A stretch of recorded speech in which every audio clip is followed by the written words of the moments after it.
Hi friends, ಹೇಗಿದ್ದೀರಾ? ಈ ವಿಡಿಯೋದಲ್ಲಿ ನಾವು ಮೆನ್ಸ್ಗೆ ಮತ್ತು ವುಮೆನ್ಸ್ಗೆ ಇರುವ ಕೆಲವು ಫಿಸಿಕಲ್ ಅಂದರೆ ಭೌತಿಕ ವ್ಯತ್ಯಾಸಗಳ ಬಗ್ಗೆ ತಿಳಿದುಕೊಳ್ಳೋಣ. ಸಾಮಾನ್ಯವಾಗಿ ನಮಗೆ ಗಂಡಸರಿಗೆ ಮತ್ತು ಹೆಂಗಸರಿಗೆ ಇರುವ ಫಿಸಿಕಲ್ ವ್ಯತ್ಯಾಸಗಳ ಬಗ್ಗೆ ಗೊತ್ತು. ಆದರೆ ಈ ವಿಡಿಯೋದಲ್ಲಿ ನಾವು ನಿಮಗೆ ತಿಳಿಯದೇ ಇರುವ ವ್ಯತ್ಯಾಸಗಳ ಬಗ್ಗೆ ತಿಳಿದುಕೊಳ್ಳೋಣ. ಈ ವಿಡಿಯೋ ತುಂಬ ಇಂಟ್ರೆಸ್ಟಿಂಗ್ ಆಗಿ ಇರುತ್ತೆ, ಆದ್ದರಿಂದ ಕೊನೆವರೆಗೂ ನೋಡಿ. ಇಷ್ಟ ಆದರೆ ಲೈಕ್ ಮಾಡಿ. ಡೋಪಮೈನ್ ಹಾರ್ಮೋನ್ ಬಗ್ಗೆ ನಿಮಗೆ ಗೊತ್ತೇ ಇರುತ್ತೆ. ಇದನ್ನು ಹ್ಯಾಪಿ ಹಾರ್ಮೋನ್ ಅಂತ ಕೂಡ ಕರೀತಾರೆ. ಇದು ಗಂಡು ಹೆಣ್ಣು ಅನ್ನೋ ಭೇದ ಭಾವವಿಲ್ಲದೆ ಎಲ್ಲರಲ್ಲೂ ಸರಿಸಮಾನವಾಗಿ ರಿಲೀಸ್ ಆಗುತ್ತೆ. ಇದು ಮೊಬೈಲ್ ಬಳಸುವಾಗ, ಸಿನಿಮಾ ನೋಡುವಾಗ, ಕೆಲವು ಕೆಟ್ಟ ಅಭ್ಯಾಸಗಳಿಗೆ ಒಳಗಾಗುವಾಗ ಇದು ನಮ್ಮ ಬ್ರೈನ್ನಲ್ಲಿ ರಿಲೀಸ್ ಆಗಿ ನಮಗೆ ಅಲ್ಪ ಆನಂದವನ್ನು ಕೊಡುತ್ತೆ. ಆ ಆನಂದಕ್ಕಾಗಿಯೇ ಈ ಅಭ್ಯಾಸಗಳನ್ನು ನಾವು ಪದೇ ಪದೇ ಮಾಡ್ತಾನೆ ಇರ್ತೀವಿ.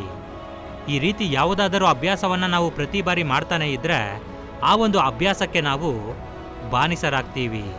ಅದು ಒಂದು ಅಡಿಕ್ಷನ್ ಆಗಿ ಬದಲಾಗುತ್ತೆ. ಆದರೆ ಇಲ್ಲಿ ನಾವು ಅಡಿಕ್ಟ್ ಆಗಿರೋದು ನಾವು ಮಾಡುವ ಕೆಲಸಗಳಿಗೆ ಅಲ್ಲ, ಈ ಒಂದು ಡೋಪಮೈನ್ ಅನ್ನೋ ಹಾರ್ಮೋನ್ಗೆ. ಆ ಒಂದು ಹಾರ್ಮೋನ್ಗಾಗಿನೇ ನಾವು ಈ ಅಭ್ಯಾಸಗಳನ್ನು ಪದೇ ಪದೇ ಮಾಡ್ತಾನೆ ಇರ್ತೀವಿ. ಈ ಅಭ್ಯಾಸಗಳಿಂದ ಹೊರಬರಬೇಕು ಅಂದರೆ ನೀವು ಮೊದಲು ಹೊರಗಡೆ ಇರುವ ಪ್ರಪಂಚಕ್ಕೆ ಕನೆಕ್ಟ್ ಆಗಬೇಕು. ನಿಮ್ಮ ಕೆಲಸದ ಮೇಲೆ ಆಸಕ್ತಿಯನ್ನು ತೋರಿಸ್ಬೇಕು. ನೀವು ಮಾಡೋ ಕೆಲಸದಿಂದ ಈ ಡೋಪಮೈನ್ ರಿಲೀಸ್ ಆಗೋ ರೀತಿ ಮಾಡ್ಕೊಳ್ಬೇಕು.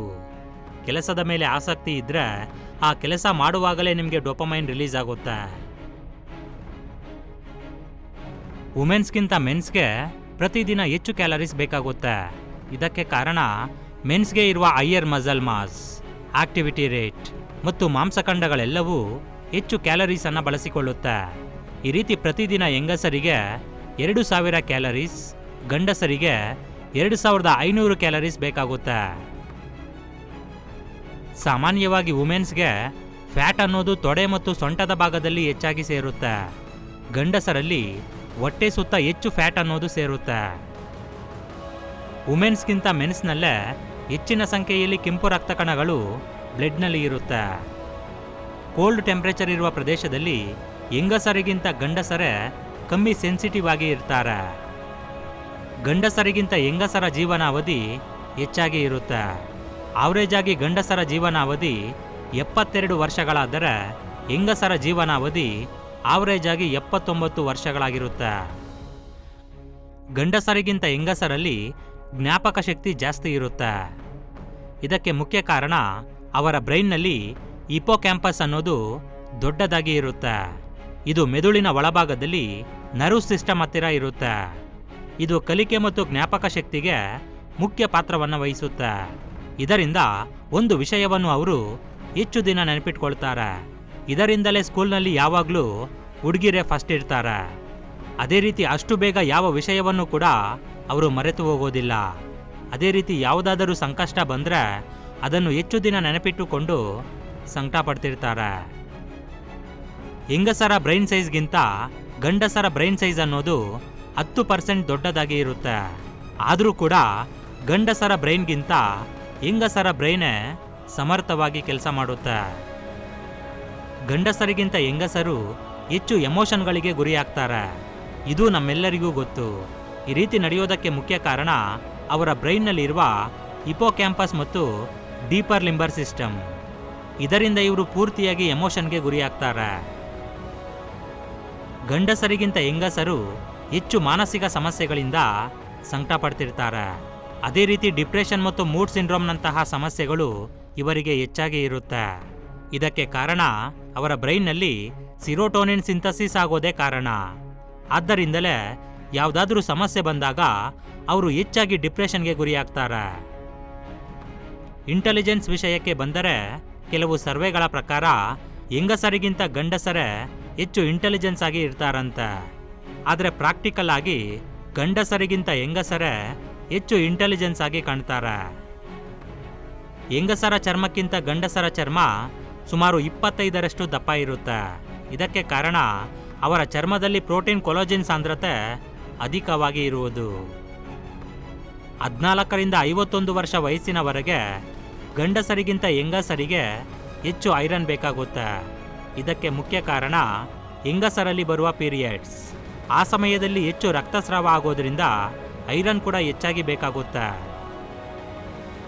ಸಾಮಾನ್ಯವಾಗಿ ಗಂಡಸರು ಹೆಂಗಸರಿಗಿಂತ ಹೆಚ್ಚು ಮಜಲ್ ಮಾಸನ ಹೊಂದಿರ್ತಾರೆ. ಅದೇ ರೀತಿ ಗಂಡಸರ ಅಸ್ಥಿಪಂಜರದ ಖಂಡಗಳು ಫಾಸ್ಟ್ ಆಗಿ ಮತ್ತು ಪವರ್ಫುಲ್ ಆಗಿ ಕೆಲಸ ಮಾಡುತ್ತೆ. ಆದರೂ ಗಂಡಸರಿಗಿಂತ ಹೆಂಗಸರ ಮಜಲ್ಸ್ ಆಯಾಸವನ್ನು ಹೆಚ್ಚು ಸಹಿಸಿಕೊಳ್ಳಬಲ್ಲವು. ಅದೇ ರೀತಿ ಆಯಾಸದಿಂದ ವೇಗವಾಗಿ ಹೊರಬರ್ತಾರೆ.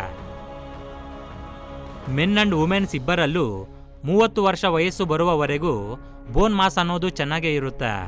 ಇನ್ನು 40 ವರ್ಷ ಆಗುವ ಹೊತ್ತಿಗೆ ಅದೇ ರೀತಿ ಇನ್ನು ಮುಂದೆ ಬೋನ್ ಮಾಸ್ ಅನ್ನೋದು ಪ್ರತಿ ವರ್ಷ ಕಮ್ಮಿ ಆಗುತ್ತಲೇ ಬರುತ್ತೆ. ಈ ನಷ್ಟ ಅನ್ನೋದು ಹೆಂಗಸರಲ್ಲಿ ಹೆಚ್ಚಾಗಿ ಇರುತ್ತೆ.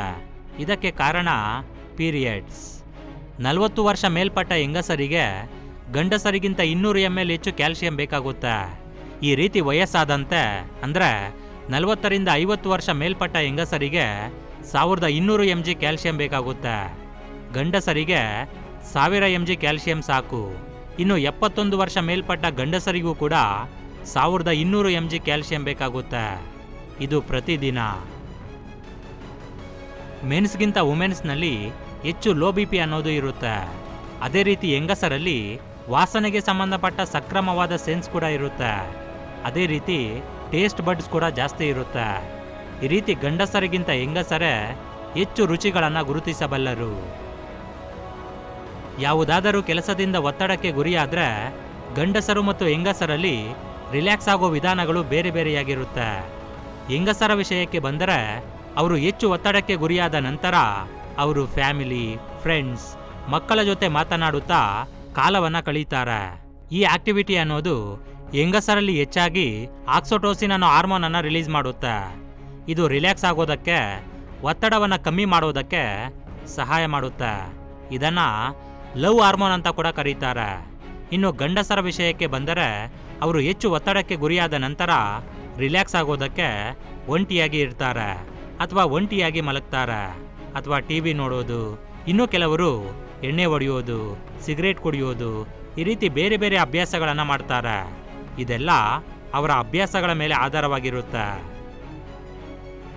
ಟೆಸ್ಟೋಸ್ಟಿರಾನ್ ಹಾರ್ಮೋನ್ ಬಗ್ಗೆ ನೀವು ಕೇಳೇ ಇರ್ತೀರಾ. ಈ ಟೆಸ್ಟೋಸ್ಟಿರಾನ್ ಅನ್ನೋದು ಒಂದು ಸೆಕ್ಸ್ ಹಾರ್ಮೋನ್. ಇದು ನಮ್ಮ ದೇಹದಲ್ಲಿ ತುಂಬ ಮುಖ್ಯವಾದ ಪಾತ್ರವನ್ನು ವಹಿಸುತ್ತೆ. ಇದು ನಮ್ಮ ದೇಹದಲ್ಲಿರುವ ಸೆಕ್ಸ್ ಡ್ರೈವ್ಗಳನ್ನು, ಅದೇ ರೀತಿ ಬೋನ್ ಮಾಸನ್ನು ವೃದ್ಧಿಗೊಳಿಸಲು, ಫ್ಯಾಟ್ ಸಪ್ಲೈ ಮಾಡಲು, ಮಸಲ್ ಮಾಸನ್ನು ಸ್ಟ್ರಾಂಗ್ ಮಾಡಲು, ರೆಡ್ ಬ್ಲಡ್ ಸೆಲ್ಸ್ ಮತ್ತು ಸ್ಪರ್ಮ್ ಅನ್ನು ಉತ್ಪತ್ತಿ ಮಾಡಲು ತುಂಬ ಸಹಾಯ ಮಾಡುತ್ತೆ. ಈ ಟೆಸ್ಟೋಸ್ಟೆರಾನ್ ಅನ್ನೋದು ಹೆಂಗಸರಲ್ಲಿ 15ರಿಂದ 70 ನ್ಯಾನೋಮೀಟರ್ ಪ್ರತಿ ಡಿಸಿಲೀಟರ್ಗೆ ಇರುತ್ತೆ. ಡಿಸಿಲೀಟರ್ ಅಂದರೆ 100 ಗ್ರಾಮ್. ಇನ್ನು ಗಂಡಸರಲ್ಲಿ 270ರಿಂದ 1070 ನ್ಯಾನೋಗ್ರಾಮ್ ಇರುತ್ತೆ.